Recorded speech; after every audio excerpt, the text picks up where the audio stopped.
কাজ চেয়েও কাজ পাচ্ছেন না। ইন্ডাস্ট্রির বিরুদ্ধে বিস্ফোরক সুচিত্রা কন্যা মুনমুন সেন। ঠিক কী ঘটেছে?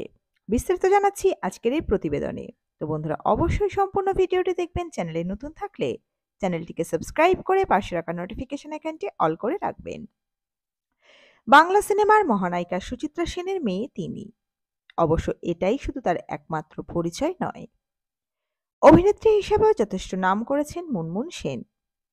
একসময় বাংলা সহ মালায়ালাম, মারাঠি, তামিল, তেলুগু এবং হিন্দি ছবিতে কাজ করেছিলেন তিনি। কিন্তু দীর্ঘ প্রায় বেশ কয়েক বছর ধরে আর তাকে সিনেমার পর্দায় দেখা যায়নি। তিনি নাকি কাজই পাচ্ছেন না টলিউডে।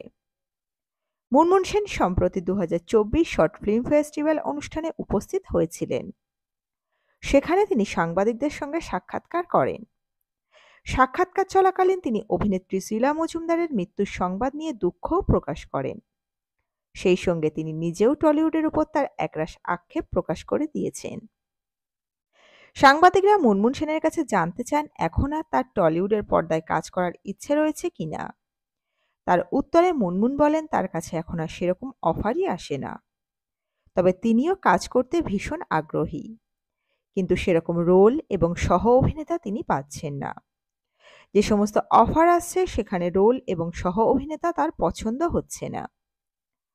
মুনমুন বলেন, আমি অনেক বছর ধরে অপেক্ষায় আছি।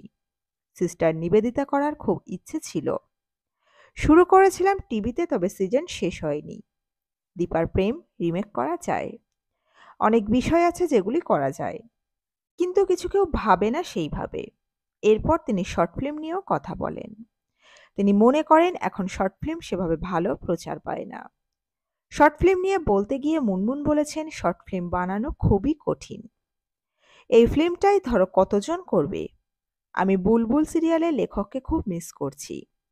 উনি আরো ভালো করে বিষয়টা বলতে পারতেন। সেরকম ভালো শর্ট ফিল্মের প্রচার হয় না। অনেক ভালো ভালো মুভি আছে, মুভির ভালো কাহিনীও আছে, একটা ভালো গভীর অর্থ আছে সিনেমাগুলোতে। আরো প্রচার হলে আরো ছাত্রছাত্রী এসে দেখতেও পারত। মুনমুন বলেছেন তার জীবনের আগের থেকে অনেকটাই পরিবর্তন হয়েছে এখন। দায়িত্ব অনেক বেড়ে গিয়েছে। তার পরিবারের এখন অনেকেই অসুস্থ। দীর্ঘদিন আগেই ক্যামেরাকে বিদায় জানিয়েছেন তিনি। তবে ভালো কাজের সন্ধান তিনি এখনো করছেন। মনের মতো কাজ মিললে আবারও টলিউডের পর্দায় দেখা যাবে অভিনেত্রী মুনমুন সেনকে। তো বন্ধুরা, এই পর্বে ছিল এতটুকুই। খুব দ্রুত ফিরে আসছি এরকমই নতুন কোনো পর্ব নিয়ে। অজানা গল্প চ্যানেলের সঙ্গে থাকার জন্য সকল দর্শক বন্ধুকে অসংখ্য ধন্যবাদ। দেখতে থাকুন, চোখ রাখুন অজানা গল্প চ্যানেলে।